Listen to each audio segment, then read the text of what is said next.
मेरा पुलिस के साथ कभी 36 का कमिश्नर पद है, व्यक्ति व्यवहार अलग हो सकता है, तो इसलिए किसी कमिश्नर से या किसी डीजीपी से हमारा उनका व्यवहार कैसा है जग जाहिर है। वो शाम के बाद कहीं पुलिस ही करने लायक बचते ही नहीं। गाय सबसे ज्यादा कट रही है आज उत्तर प्रदेश, गायों के कटान के लिए पूरे देश में नंबर 1 बन गया। पीठाधीश्वर होने के बाद माननीय मुख्यमंत्री जी की नाक के नीचे अधिकारी जो गोरखधन में जिन बातों के लिए हम आए थे उन्हीं पे बंटाधार करने का काम 1 साल में किया। 2027 में जिस तरह के हालात है, अगर कहीं भाजपा गड़बड़ हुई तो हमारी बेटियां नहीं बचेंगी, हमारी जमीनें नहीं बचेंगी, लोग तराई करेंगे, पलायन कर जाएंगे। इसलिए बीजेपी का आना जरूरी है। नौकरशाही है उसको बेलगाम कर दिया गया, विधायकों की सुनी नहीं जा रही है, मंत्रियों की सुनी। ईमान अधिकारी है जो उनको गुमराह करके उनकी भी बातें सुन रहे हैं, तो क्या मैं उनकी आरती उतार जा रहा है? डूब मरने की बात सरकार के लिए कि जो सरकार गाय के लिए, बेटियों की सुरक्षा के लिए, हिंदुत्व के लिए आई, वहां गाय की पूछ भी नहीं कटनी चाहिए। तो कितनी हिम्मत होगी? एनकाउंटर उनके नहीं होने चाहिए जिनके हो रहे हैं। एनकाउंटर जो गो तस्कर है उनको मारा जाना चाहिए। इतनी गोली मारनी चाहिए कि एक मार करके लटका देना चाहिए चौराहे पे, जिससे पूरे प्रदेश के अंदर किसी की औकात ना होगी गाय की पूछ काट दे। साथियों नमस्कार, मैं देवेंद्र शर्मा आपका स्वागत करता हूं यूट्यूब चैनल पंचायत 24 पर। साथियों हमारे विशेष सेगमेंट व्यक्ति विशेष में आज हम आपकी मुलाकात एक ऐसी शख्सियत से कराने जा रहे हैं जो न केवल अपने बेबाक अंदाज के लिए जाने जाते हैं बल्कि हिंदुत्व का एक चेहरा है। साथियों हम बात कर रहे हैं लौनी से भारतीय जनता पार्टी के फायर ब्रांड विधायक नंद किशोर गुर्जर जी की।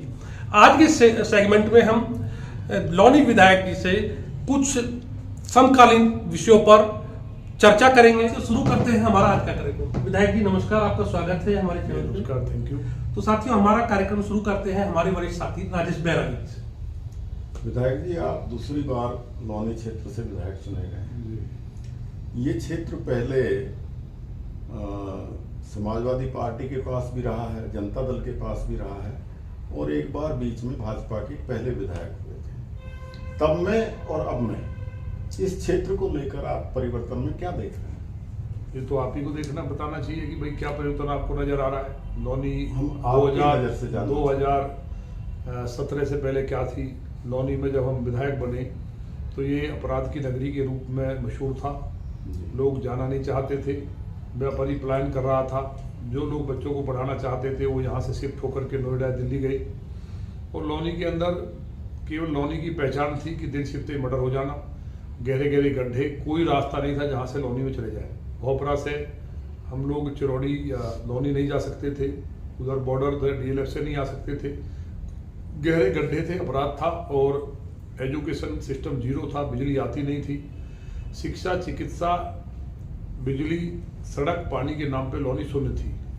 और ये मैं नहीं कह रहा कि भाई आप इसका रिकॉर्ड उठा के देख सकते हैं, एक भी 12वीं का स्कूल नहीं था, और जो भी प्राइमरी स्कूल थे उनमें गहरे गड्ढे थे, बच्चे आते नहीं थे, टीचर आते नहीं थे। मैंने बढ़ने के बाद सबसे पहले प्राइमरी की स्थिति को सुधारा, उनमें 2 करोड़ रुपए अपनी डेस्क के लिए, बच्चों नीचे ना बैठे उनके लिए दिए। सारे स्कूलों को ठीक करने का काम विधायक निधि से दिया, विधायक निधि से। इसके अलावा अन्य विभाग से भी मदद लेकर के उनको ठीक किया, गोद लिए स्कूल जो बिल्कुल बेकार थे, नाईपुरा जैसे। इसके साथ साथ फिर हम 2 12वीं के जो हमने इंटरमीडिएट स्कूल चालू करा दिए, बच्चे पढ़ रहे हैं उनमें। एक भी सरकारी 12वीं का स्कूल नहीं था, जो भी थे मैनेजमेंट के थे। एक हमारे दादा मास्टर ज्ञानेंद्र जी ने बनाया था, एक और समाज के सहयोग से बना था, और मंडौला में अपने त्यागी समाज के बंधुओं ने, मतलब सब मैनेजमेंट के थे। सरकारी राजकीय 2 बनाए। इसके बाद वहाँ क्योंकि इंडस्ट्री हम लोग लेके आए, हमारे बढ़ने के बाद जो 7,000 रुपये मीटर के रेट थे इंडस्ट्री के प्लॉट के, जमीनों के रेट थे नहीं लौनी में, वहाँ आज 70 से 80 हज़ार के रेट इंडस्ट्री के प्लॉट के हैं। जमीनों के रेट 1 लाख से लेकर 2 लाख रुपए, मतलब 20 गुने तक रेट बढ़े हैं। लोगों को ट्रस्ट हुआ है, आना शुरू हुए हैं।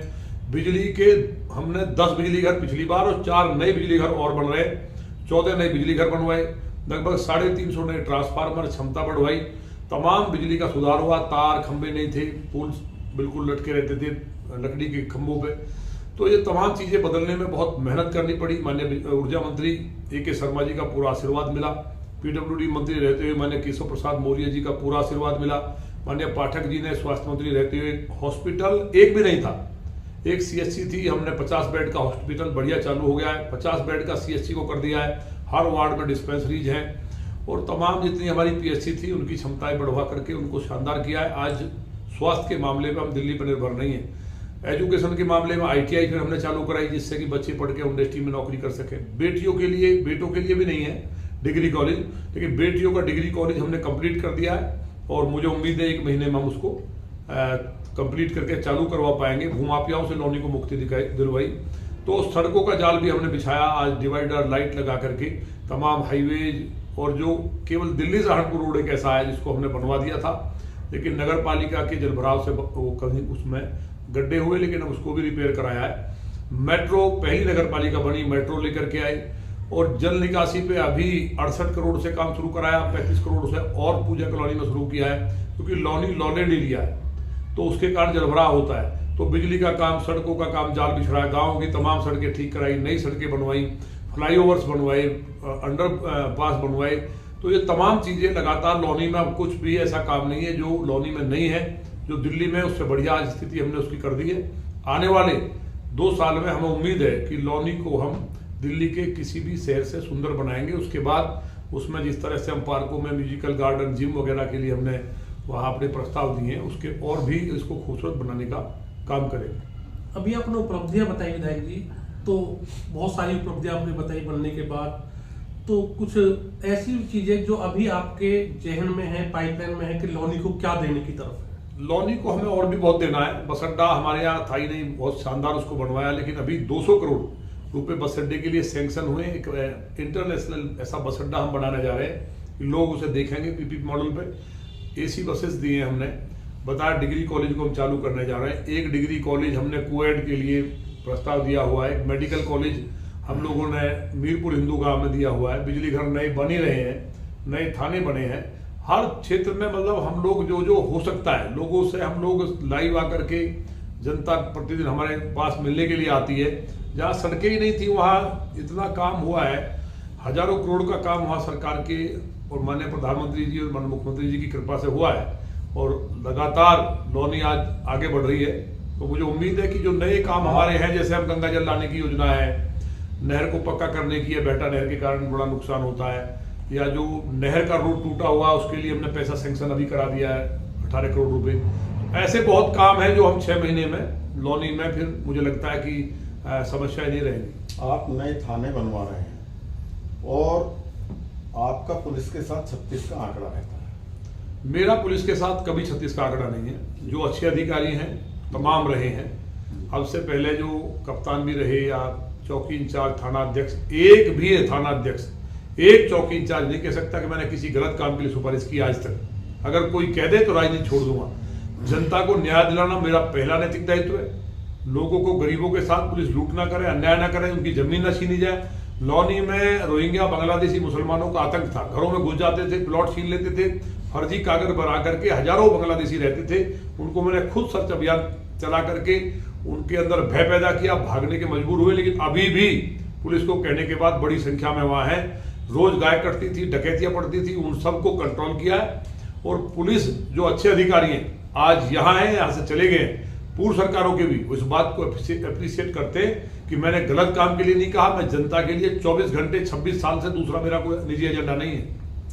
मौजूदा पुलिस कमिश्नर के साथ आपके रिश्ते कैसे? अरे देखिए, हमारा किसी से कमिश्नर पद है, व्यक्ति व्यवहार अलग हो सकता है, तो इसलिए किसी कमिश्नर से या किसी DGP से हमारा कोई वो नहीं है। जो जनता के लिए काम कर रहा है, आप पता कर लीजिए ना, आप चले जाओ, उनका व्यवहार कैसा है, जग जाहिर है। वो शाम के बाद कहीं पुलिस ही करने लायक बचते ही नहीं है। तो ये सब चीजें जब हैं, देखिए राजनेता का और अधिकारी का करैक्टर होना चाहिए। गाजियाबाद जैसे जिले में जो मांसाहारी और शराबी ना हो, उस अधिकारी को भेजना चाहिए, जो गोभक्त हो। यहाँ गाय सबसे ज्यादा कट रही है। आज उत्तर प्रदेश गायों के कटान के लिए पूरे देश में नंबर 1 बन गया है।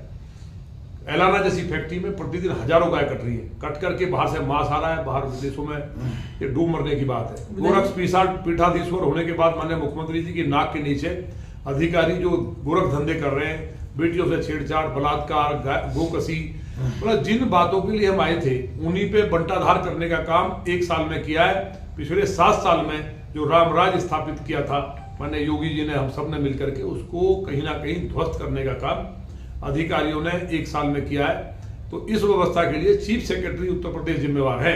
इसलिए इस तरह शास्त्री जी ने 25 पैसे के हिसाब गड़बड़ होने पे इस्तीफा दे दिया था। चीफ सेक्रेटरी को रिजाइन देना चाहिए, क्योंकि सारे अधिकारी बोलते हैं हमारी मजबूरी है, हमें तो पैसा ऊपर भेजना पड़ता है, तो ऊपर भेजना पड़ता है। ये सब कहना खुलेआम रिश्वत के, मेरे यहाँ 2 लोग पकड़े गए हैं अभी, ये कहते थे जीरो टॉलरेंस है, खुलेआम वीडियो वायरल हुए, पकड़े गए, गिरफ्तार हुए। तो इसका मतलब मेरी बात प्रमाणित हुई है, मैं आरोप नहीं लगा रहा हूं, ये प्रमाण हो चुका है कि यहां भ्रष्टाचार चल रहा है, तो उसको समाप्त करना ही पड़ेगा। क्योंकि 2027 में जिस तरह के हालात है, अगर कहीं भाजपा गड़बड़ हुई तो हमारी बेटियां नहीं बचेंगी, हमारी जमीनें नहीं बचेंगी, लोग तराई करेंगे, पलायन कर जाएंगे। इसलिए बीजेपी का आना जरूरी है। और मुझे उम्मीद है अगर इस तरह के जो भ्रष्ट अधिकारी हैं, जो बेईमान जनता की सुनते नहीं, जनता को भगवान ना मान करके खुद को भगवान मानते हैं, उनके खिलाफ कार्रवाई होने से हम 350 सीट लेके आएंगे, गारंटी है। विधायक जी, सभी लोग जानते हैं कि नंदकिशोर गुर्जर जी अपने बेबाक अंदाज के लिए जाने जाते हैं, लेकिन कभी कभी आपका ये बेबाक अंदाज पार्टी के समक्ष आकर के खड़ा हो जाता है, पार्टी से लगता है कि पार्टी से टकरा रहा है। और कई बार जैसे आपने बताया कि एक तरफ आपने कहा कि भारतीय जनता पार्टी की सरकार है, गो गठान हो रहा है, और फिर कह रहे हैं कि भाजपा आनी चाहिए, तो कुछ विरोधाभास भी पैदा हो। नहीं, विरोधाभास नहीं है। अगर गलती सुधारी जाएगी, जनता भाजपा से बहुत उम्मीद करती है। गाय ब्रह्मांड की माता है, गाय नहीं रहेगी तो सनातन नहीं रहेगा, लोगों के विचार समाप्त हो जाएंगे, तमाम बीमारियां फैलेंगी, प्राकृतिक आपदाएं आएंगी। आदि शंकराचार्य जी ने भी कहा है। और वर्तमान में जो हमारे संत थे जिन्होंने एक बड़ा आंदोलन चलाया था, इंदिरा जी ने गोलियां चलवा दी थी, करपात्री जी महाराज, उनकी भी भविष्यवाणी है। इसलिए गाय बचनी चाहिए। गाय को डॉक्टर कऊ कहा है। भारत में अगर देसी नस्ल की गाय नहीं रहेगी तो देश ही बर्बाद हो जाएगा। जो खान पान बर्बाद हुआ है उसका भी कारण यही है। इसलिए बीजेपी की बात को मैं प्रखरता के साथ कह रहा हूं। जब मैं लगातार ऊपर से नीचे तक कोशिश कर ली और अधिकारी सुनने को तैयार नहीं है और ढगे हाथ लोग पकड़े जा रहे हैं। हमारी जिले की महामंत्री, जिले की उपाध्यक्ष 2 बेटियों के साथ मुसलमानों ने उनका गाल पकड़ के खींचा, उनकी ननद का हाथ तोड़ा, कुंडल छीन के ले गए, उनके पति का सर फोड़ दिया। पुलिस सट्टा चलाते हैं, वो लोग अवैध काम करते हैं, उनको आज तक FIR नहीं किए।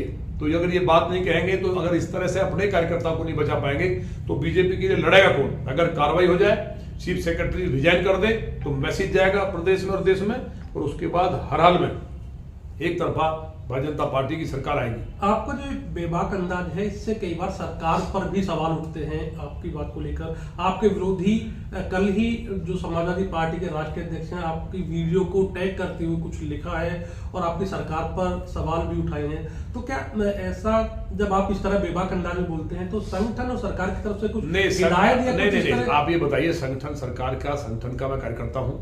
मैं पार्टी का युवा मोर्चा की राष्ट्रीय टीम में रहा हूँ, किसान मोर्चा की राष्ट्रीय टीम में रहा हूँ, क्षेत्रीय टीम में रहा हूँ, भारतीय जनता पार्टी गाजियाबाद जिले का जिलाध्यक्ष रहा हूँ, प्रभारी रहा हूँ, बागपत जिले का, तमाम पदों पर रहा हूँ। इसलिए पार्टी का, मेरे खून की एक बूंद पार्टी के लिए, कि इस पार्टी ने इस देश को बचाया है, धारा 370 हटाई है, राम मंदिर बनाया, देश का नक्शा बदलने का काम किया माननीय मोदी जी ने, माननीय राजनाथ सिंह जी ने, माननीय अमित शाह जी ने, और तमाम जो हमारे नेता हैं उत्तर प्रदेश के, वो माननीय योगी जी धर्म के लिए जाने जाते हैं। लेकिन अधिकारी जिस तरह से उनकी भी बात को नहीं सुन रहे हैं, गाय कट रही है, दुराचार हो रहे हैं, तो ये बहुत ही चिंताजनक विषय है।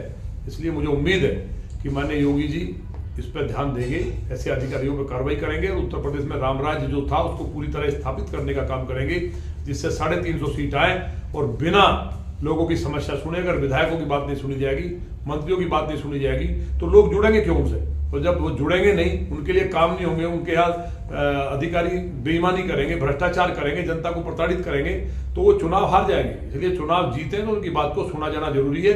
एक ही व्यक्ति की बात सुनी जाएगी केवल प्रदेश में, बाकी की नहीं सुनी जाएगी। इससे ये कहीं ना कहीं पूरे प्रदेश को एक व्यक्ति नहीं चला सकता बिना विधायकों मंत्रियों के सहयोग के।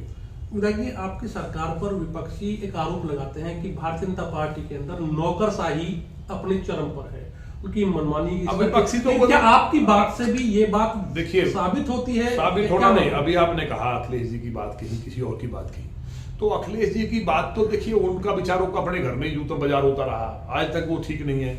जो पार्टी आतंकवादियों को रिहा कर दे, उनका आदेश पास कर दे कैबिनेट में, माननीय न्यायालय को बोलना पड़े कि आतंकवादियों का अभिनंदन करो। जो बेटियों के बलात्कार का समर्थन करती हो, जिसने कार सेवकों को, राम भक्तों को गोलियों से मरवा दिया, साधुओं को पत्थरों से बांधकर डुबा दिया, कितने दुराचार बलात्कार होते थे, तो इनकी बात को कौन सुनता है? हम तो ये कह रहे हैं कि हमारी सरकार बहुत अच्छी है, लेकिन उसमें और सुधार हो, जिससे कि हम 350 सीट लाएं। हम लोकसभा में घटे हैं, विधानसभा में घटे हैं 22 में, तो उस पर हमें मंथन करना चाहिए। उसका कारण सिर्फ एक है कि निचली जो नौकरशाही है उसको बेलगाम कर दिया गया है। विधायकों की सुनी नहीं जा रही है, मंत्रियों की सुनी नहीं जा रही है। उनकी बात को अगर सुना जाएगा, उनकी प्रतिष्ठा होगी, तो वो क्षेत्र में काम करेंगे और सरकार को फायदा होगा इसका। इसमें कौन सी गलत बात है? विधायक जी, मैं एक सीधा सवाल पूछूं, क्या आप एक असंतुष्ट व्यक्ति हैं? नहीं, हमें संतुष्ट नहीं, हम बहुत संतुष्ट हैं अपने जीवन में। जैसे कि आपका अपने लोनी पालिका अध्यक्ष से भी 36 का आंकड़ा है। उन पे 300 करोड़ का भ्रष्टाचार का आरोप है। मैं हर उस बेईमान से असंतुष्ट हूं, या जो भ्रष्ट अधिकारी हो या नेता हो जो जनता के साथ अन्याय करता। मेरा किसी से 36 का आंकड़ा नहीं है। जो शरीफ और अच्छा काम कर रहे हैं उनके मेरी पीठ पर हमेशा साथ रहता है। मुझ पर जिस दिन आरोप सिद्ध कर देंगे, राजनीति छोड़ दूंगा मैं।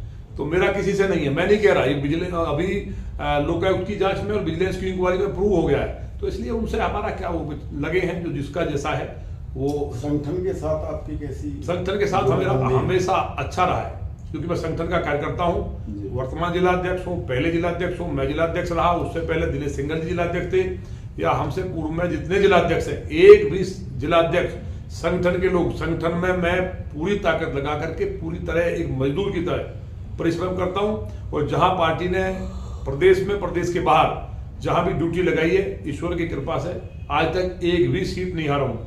विधायक जी, आप जिन भी मुद्दों को उठाते हैं, तो इसे संयोग माना जाए या प्रयोग, कि घूम फिर करके उसके दायरे में या आपका जो प्रहार होता है वो प्रत्यक्ष या अप्रत्यक्ष पार्टी के लोगों और सरकार को कटघरे में? कभी पार्टी के लोग के खिलाफ मैं नहीं बोला। एक का बता दो, आप किसी के खिलाफ बोल रहे हो क्या पार्टी के? मैं कभी पार्टी के खिलाफ मैं बोल ही नहीं सकता। इस पार्टी ने इस देश को बचा लिया। अनिल सांप्रदायिक लक्षित हिंसा अधिनियम और वक्फ संपत्ति का जो अधिनियम है, ये सारे सबको टोपी पहना देता, भारत गुलाम हो जाता। बीजेपी ने धारा 370 समाप्त की है, हिंदुओं का गौरव बढ़ाया है। माने मोदी जी ने किसानों को सम्मान निधि दी है।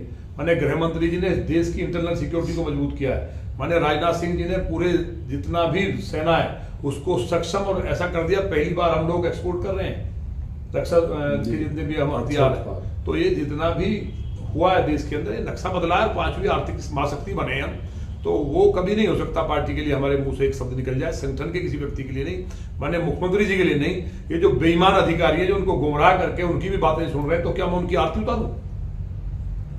क्या प्रदेश में नेतृत्व परिवर्तन की आवश्यकता है? देखिए, नेतृत्व तो हमारा बहुत शानदार है और ये मेरा विषय भी नहीं है, ये तो सेंटर का विषय है। लेकिन माननीय योगी जी बहुत शानदार माननीय मुख्यमंत्री हैं, वो अच्छा काम कर रहे हैं जी। तभी आपने गोकसी की बात कही थी कि गोकसी भारतीय जनता पार्टी के शासन में भी गोकसी हो रही है, तो क्या गोकसी को लेकर के जो सरकार की नीतियां हैं वो अभी उनमें सुधार की गुंजाइश है या उनको लागू करने में? देखिए, आप ये बताइए, मैं कुछ झूठ बोल रहा हूँ? अभी आप ही के दादरी में ट्रक पकड़ा गया, 12,000 गाय का मांस लैब में प्रमाणित हो गया। गाजियाबाद में प्रतिदिन गाय कट रही है, वो सारी गाय कट के पूरे देश की, ये दुर्भाग्य की बात है कि महाराज जी संत भी है और गोरक्ष पीठाधीश्वर है, और वो एलाना फैक्ट्री में आ रही है, एक कपिल सिब्बल जी की पत्नी की फैक्ट्री है, उसमें आ रही है। ऐसी फैक्ट्रियों में यहाँ से पूरी दुनिया में मांस जा रहा है। डूब मरने की बात सरकार के लिए, कि जो सरकार गाय के लिए, बेटियों की सुरक्षा के लिए, हिंदुत्व के लिए आई, वहां गाय की पूंछ भी नहीं कटनी चाहिए थी। इन राक्षसों की इतनी हिम्मत होगी? एनकाउंटर उनके नहीं होने चाहिए जिनके हो रहे हैं। एनकाउंटर जो गो तस्कर है उनको मारा जाना चाहिए, और उनको सरकार को इतनी गोली मारनी चाहिए कि एक मार करके लटका देना चाहिए चौराहे पे, जिससे पूरे प्रदेश के अंदर किसी की औकात ना हो कि गाय की पूंछ काट दे। गाय कट रही है, हमें सनातनी है, गाय ब्रह्मांड की माता है, हम पूजा कर रहे हैं, फर्जी रोटी खिला रहे हैं। कब तक होगा आखिर इस तरह का अन्याय गायों के साथ? गाय सब कटवा डाली है राक्षस अधिकारियों ने, सब पैसे खा रहे हैं टूट के, पुलिस सब मिली हुई है, सब भ्रष्टाचार में लिप्त है। अच्छा विधायक जी, आपने यहाँ से पूर्व विधायक रहे मदन भैया को भी चुनाव हराया है, 2 बार हराया है। 2 बार। वो फिर रालोद में चले गए और वहां से विधायक हैं। आप लोग एक ही क्षेत्र के निवासी हैं, अब दोनों एक नाव में सवार हो गए हैं। केंद्र सरकार नहीं, एक नाव में नहीं, नाव तो दोनों अलग अलग। नाव हम भाजपा में, वो लोग दल में। अच्छा, तो लेकिन नाव साथ साथ चल रही है। हाँ, नाव साथ चलती है तो अच्छी बात है। तो आप दोनों भी साथ साथ चल रहे हैं? ये सवाल इसलिए भी है देखिए, उनका क्षेत्र अलग है, मेरा क्षेत्र अलग है, और मैं किसी भी अपराधी और किसी माफिया का कभी समर्थक नहीं हो सकता। मैं अपराध समाप्त करने के लिए, लौनी के नक्शे को बदलने के लिए, लौनी को डेवलपमेंट के क्षेत्र में देश के नक्शे पे लौनी का नाम हो, अपराध के नाम पे नहीं, लौनी के विकास के नाम पे मूवी बने। जिला गाजियाबाद अपराधियों के खूब के कारण मूवी बनी, लौनी की जो मूवी बनी, अब वो विकास की मूवी बने, मैं उसके लिए काम कर रहा हूँ। वहाँ का नौजवान, वहाँ की हमारी बहन बेटियाँ, वो दुनिया में कदम से कदम मिला के आगे बढ़े। लॉनी का नौजवान का नाम हो, IAS बनने शुरू हो गए हमारे यहाँ से, डॉक्टर्स बन रहे हैं, इंजीनियर्स पहले भी थे, लेकिन बीच का जो दौर आया अपराध का, उसको हमने नेस्तनाबूद किया है। जो बचा है थोड़ा बहुत, मुझे उम्मीद है उसको हम मिल करके ठीक करेंगे। विधायक जी, इस इंटरव्यू के अंतिम पड़ाव की तरफ बढ़ते हैं। एक हाल ही में आपका एक वीडियो वायरल हुआ है और वीडियो में आपने एक अधिकारियों पर जो बातें की हैं, आरोप लगाए हैं, उनको प्रमाणित करने की बात की है। इस साथ साथ आपने अपनी जान को खतरा की भी बात कही है। देखिए, वो चीज़ें 4 दिन बाद सब सामने आ जाएंगी। हमारे पास वो वीडियोज आ गई हैं, उसमें कई लोग बड़े लिप्त हैं और हम ये ईमानदारी से शंकर जी के भक्त हैं। ये कोई आपके कैमरे के लिए नहीं कह रहे। और वो महाकाल है, काल के भी काल है और काल को भी खा जाते हैं। तो इसलिए वो हमें इंट्यूशन आया, हमें जानकारी आ गई, लोगों ने हमें बता दिया ये घटना है, तो उस चीज़ को हम पूरा इकट्ठा कर रहे हैं। 2-3 दिन में हमारे पास पूरा प्रमाण के साथ इसको हम आपके सामने रखेंगे। ऐसा तो हमारे ऊपर प्रयास कोई दर्जनों बार हो चुका है, लेकिन शंकर साहेब तो भयंकर क्या करें, कुछ नहीं होने वाला है। 2027 में नंद किशोर गुर्जर जी और भारतीय जनता पार्टी के उत्तर प्रदेश में क्या स्थिति है? देखिए, 2027 में केवल गाय ना कटे, जो लॉ एंड ऑर्डर था हमारा वो मेंटेन हो जाए, किसान गरीब मजदूर जो है उसको इंसाफ मिले थाने में तहसील में। ये जो पहले से चल रहा था पिछले 7 साल से, माननीय योगी जी की सरकार में, उतना अगर कर दिया तो इस बार 350 सीट आएंगी, जमानतें जब्त हो जाएंगी विपक्षी दलों।